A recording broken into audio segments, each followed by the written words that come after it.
ఈరోజు ఎందుకంటే రాష్ట్రంలో ప్రతిపక్ష నాయకుడు బయటికి రావాలి. ప్రతిపక్ష నాయకుడు అంటే ముఖ్యమంత్రి తర్వాత పెద్ద హోదా పోస్టు ప్రజల పక్షాన ఉండి ప్రభుత్వం చేసే మంచి చెట్లకు మంచి పనులు చేస్తే మెచ్చుకోవడం, లేకపోతే సలహాలు ఇవ్వడం, అసెంబ్లీకి రావడం. ప్రతిపక్ష శాసనం అంటే అంత ముఖ్యమైన పాత్ర. అది మరిచి 14 నెలలు కుంభకన్నులాగా అసెంబ్లీలో ఫామ్ హౌస్లో, అసెంబ్లీకి రాకుండా ఫామ్ హౌస్లో నిద్రపోయి ఇవాళ మేము అసెంబ్లీలో మీరు చూశారు ఎన్నోసార్లు, అరే కేసీఆర్ నీకు 39 మంది బలం ఉంది, మా బట్టి విక్రమార్క 6 ఎమ్మెల్యేలు ఉన్న సిఎల్పి నాయకుడు ప్రతిరోజు వచ్చి నువ్వు మైక్ ఇచ్చినా ఇవ్వకుండా ప్రజల పక్షాన పోరాటం చేసిండు. ఆ పోరాట ఫలితంతోనే మా ప్రభుత్వం కూడా అధికారంలోకి వచ్చింది. నువ్వు చేసిన తప్పులన్నీ కూడా 6 ఎమ్మెల్యేలతో ఉన్న బలం ఉన్నా సరే నీకు 39 బలం ఉంది, ఎందుకు వస్తలేవని చెప్పి ఆ రోజు మా బట్టి విక్రమార్క సిఎల్పి నాయకుడు డిప్యూటీ లీడర్ శ్రీధర్ బాబు గారు కొట్లాడిండు. ఈయన 39 మంది ఉన్న 14 నెలలు మీ 5 సార్లు అసెంబ్లీ పెడితే రాలే.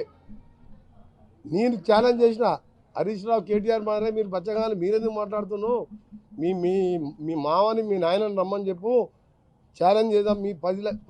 మీ 10 సంవత్సరాల పాలన మా ప్రభుత్వం ఏం చేస్తుందో తేల్చుకుందాం, మీ బచ్చగాలతో మేమెందుకు మాట్లాడుతామని నేను ఎన్నోసార్లు చేసినా. నాకు ఇవాళ సంతోషంగా అనిపిస్తుంది. ఇవాళ నా ఛాలెంజ్కు నిన్న కూడా కేటీఆర్ నల్గొండకు వచ్చి నల్గొండను ఎండబెట్టి ఎస్ఎల్పి సొరంగాన్ని పండబెట్టి ఉదయ సముద్రం పూర్తి చేయకుండా మహాత్మా గాంధీ యూనివర్సిటీలో కాలు కూడా పెట్టాలి. 10 ఏళ్ళు జిల్లా మినిస్టర్ పెట్టాలి, కేటీఆర్ పెట్టాలి. అలాంటి వచ్చి వాడు వీడని మాట్లాడి నా మీద. అప్పుడు నేను చెప్పిన గాంధీ భవన్లో, అరే నువ్వు బచ్చగాని మీ నాయన పేరు చెప్పి ఎమ్మెల్యే అయినావు, హరీష్ రావు వాళ్ళ మామ పేరు చెప్పి ఎమ్మెల్యే అయినావు, కోమటిరెడ్డి వెంకరెడ్డి అంటే ఒక రైతు కొడుకుగా ప్రజల నుంచి పోరాటం చేసి వచ్చిన మీరిద్దరు నా కాలి గోటితో సమానం. గడియారం చివరస్తులో ఛాలెంజ్ నీతో కాదు, మీ నాయనని రమ్మని చెప్పి నిన్న గాంధీ భవన్లో చెప్పిన. ఇవాళ చాలా సంతోషం. బయటకు వచ్చిండు. ఆయన చేసిన పాపాలన్నీ రేపు అసెంబ్లీలో కాదు, బయట కాదు, ఎట్లా ఎండగడుతున్నావు తెలంగాణ ప్రజలు చూస్తారు. కోమటిరెడ్డి వెంకరెడ్డి గారు దళితులు ముఖ్యమంత్రి చేయకపోతే మెడ నరుక్కుంటా అని 10 లక్షల సార్లు అన్నాం. దళితులు 3 ఎకరాలు ఇస్తా, లేకపోతే 2 ఎకరాలు ఉంటే ఎకరం యాడ్ చేసి బోర్ వేసి మోటార్ వేసి రైతుని చేస్తా అన్నావు. డబుల్ బెడ్రూమ్ నీ బిడ్డ అల్లుడు నీ గొర్రెలు ఏడ కట్టేస్తావు అన్నావు. ఎన్ని ఇల్లు కట్టినావు? ఉదాహరణ నల్గొండ కాన్సెన్స్ తీసుకుందాం. 979 ఇల్లు కట్టి ఒక్క ఇల్లు కూడా గృహోపయోగం చేయలే. పత్రికా సోదరుల ద్వారా కేసీఆర్ నువ్వు ఫామ్ హౌస్లోకి వెళ్ళి మాట్లాడినావు ఇంతకుముందు. ఆయన అంటూ నువ్వు అంటే ఫామ్ హౌస్ అంటారు. నువ్వే చెప్పినావు ఫామ్ హౌస్ ఉంది, ఎకరానికి ₹1 పంట పండుతుంది అని చెప్పి నువ్వే చెప్పినావు. ఫామ్ హౌస్లో ఉన్నావు. ఫామ్ హౌస్కి వెళ్ళి ఇంతకుముందు ఏదో కొందరిని పిలిపించుకొని మాట్లాడినావు. రేపటికెళ్ళి నీకు తడాకా చూపిస్తా అన్నావు. మన చూపించావా పార్లమెంట్ ఎలక్షన్? నీకు తడాకా పార్లమెంట్ ఎలక్షన్ 16 పార్లమెంట్ ప్రచారం చేసినావు కదా. ఏమైంది? 5 నెలల కింద 6 నెలల కింద 9 ఇట్లా డిబైడ్, 9 ఇట్లా 3వ ప్లేసు, 7 ఇట్లా డిబైడ్ పోయింది. ఈ 6 నెలల్లో నువ్వు చూపించే తడాకా ఏముంది? అందుకనే కేసీఆర్ ఇన్ని రోజులేమో పోరాళ్ళని బయటికి పంపించి ఎవరిపించుకునే రోడ్ల మీద. ఇవాళ నువ్వేదో పెద్ద నాయకులు అనుకుంటావు. తెలంగాణ సాధనలో నీ పాత్ర లేదు. శ్రీకాంతాచారి సకల జనంలో 4 కోట్ల మంది పాత్ర ఉన్నది. అంతో ఇంతో ఉంటే పాత్ర కాంగ్రెస్ పార్టీ ఎంపీలది. నాలాంటి వారు పదవి త్యాగం చేసి మళ్ళీ తీసుకోలే. నీలాగా ఎంపీగా రాజీనామా చేయడం, మళ్ళీ బై ఎలక్షన్ పోవడం, ఆంధ్రోల దగ్గర డబ్బులు గుంజడం నీలాగా చేయలే. తెలంగాణ కొట్లాడి తెలంగాణ కోసం తెచ్చి తెలంగాణ వచ్చిన మంత్రి పదవి తీసుకుంటా అని చెప్పినా, తెలంగాణ వచ్చిన మంత్రి పదవి తీసుకున్నా.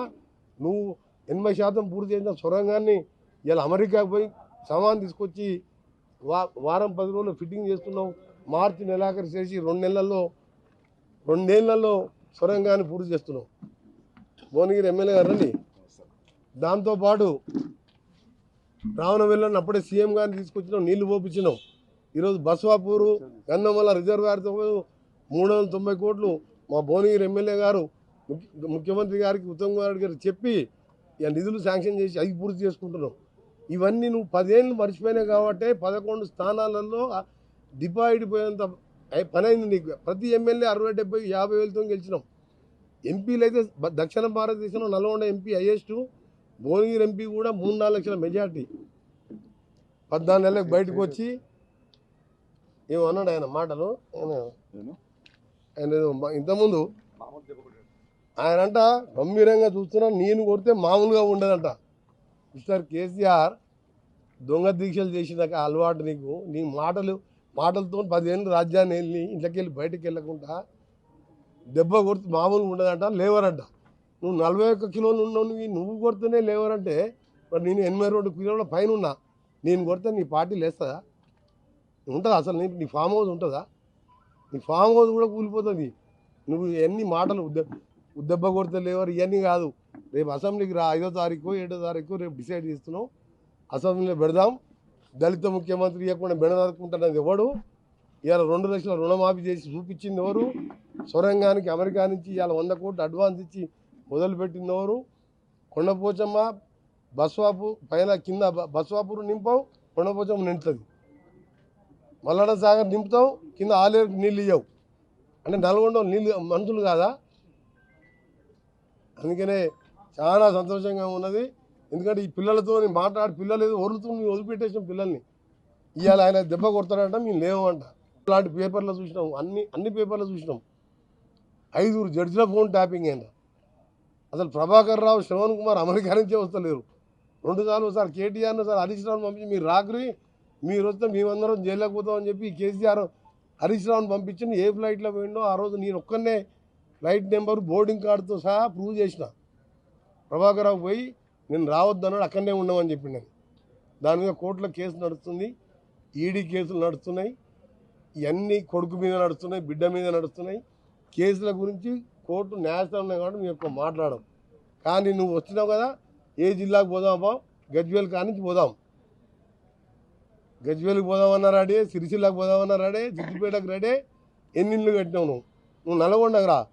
ఎగ్జాంపుల్ దత్తత తీసుకున్నావు కదా, 979 ఇల్లు కట్టి ఒక్క ఇల్లు కూడా గ్రూపే చేయకుండా ఇప్పుడు ఇవాళ 3 కోట్లు పెట్టి రిపేర్ చేపిస్తున్నాను. నేను నా MLA SDF fund, collector fund పెట్టి రిపేర్ చేసి పేదోళ్ళకి ఇచ్చుకుంటా.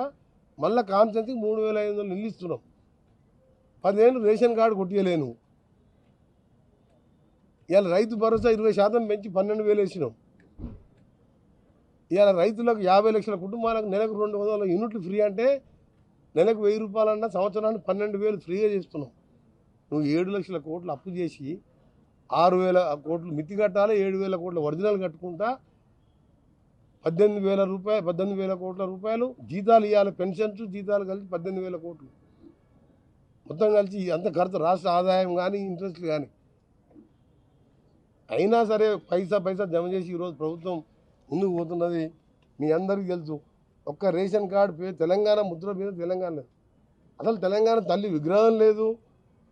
అసలు తెలంగాణ పార్టీ లేదు. టీఆర్ఎస్ పార్టీని బీఆర్ఎస్ఏ మార్చుకున్నావు. నువ్వేం పడగొడతావు, నువ్వేం తొక్కుతావు మమ్మల్ని.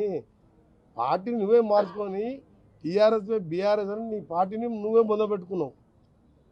ఎప్పుడైతే దళితులను మోసం చేసినావో, రెండవసారి ఎన్నికల ముందు దళిత బంధు ఫోన్లలో మెసేజ్లు పంపించి ఓట్లు వేసాను. మొదటిసారి దళిత ముఖ్యమంత్రి అంటే దళితులందరూ కూడా ఓట్లు వేసాను. 12% మైనార్టీలకు రిజర్వేషన్ అన్నాం. నీలాగా తప్పుడు మాటలు చెప్పలే. మేము చేసేయే చెప్పినాం, అవే చేస్తున్నాం. వెనక ముందు అయినా సరే ప్రతి ఒక్కటి చేస్తున్నాం. చెప్పని మూసి కూడా చేస్తున్నాం క్లీనింగ్ ఇవ్వాలి.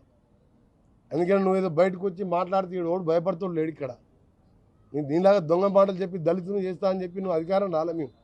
మేము 6 గ్యారంటీలు సోనియా గాంధీ ఆంధ్రప్రదేశ్లో పార్టీ అంతా మొత్తం పోయింది. ఒక వార్డు మెంబర్ లేడు మాడు. అక్కడ పార్టీ పోతుందని కూడా తెలంగాణ ఇచ్చింది సోనియా గాంధీ. 2 సార్లు కేసీఆర్ మాటలని మోసపోయినాం. అసలు తెలంగాణ నుంచి కాంగ్రెస్ గెలిపించాలని ప్రజలు గెలిపించిండ్రు. మళ్ళా టర్మ్ కూడా మేమే గెలుస్తాం. నీతో ఏమీ కాదు, ఏమీ చేయలేవు. ఎప్పుడైతే పార్లమెంట్లో అసెంబ్లీలో కొద్దిగా 39 సీట్లు వచ్చినాయి, పార్లమెంట్లో వచ్చేసరికి 9 3వ ప్లేస్ 7వ ప్లేస్ డివైడ్ పోయింది. ఇంకా నువ్వు చేసేది ఏముంది? రేపు రా, లోకల్ బాడీ ఎలక్షన్ చూసుకుందాం. ఒక జిల్లా పరిషత్ గెలుపు ఛాలెంజ్ చేస్తున్నాం. మరిన్ని వీడియోస్ కోసం ఛానల్ ని సబ్స్క్రైబ్ చేయండి. లేటెస్ట్ అప్డేట్స్ కోసం వాట్సాప్ ఛానల్ ని ఫాలో అవ్వండి. ఆ లింక్ డిస్క్రిప్షన్ లో ఉంది.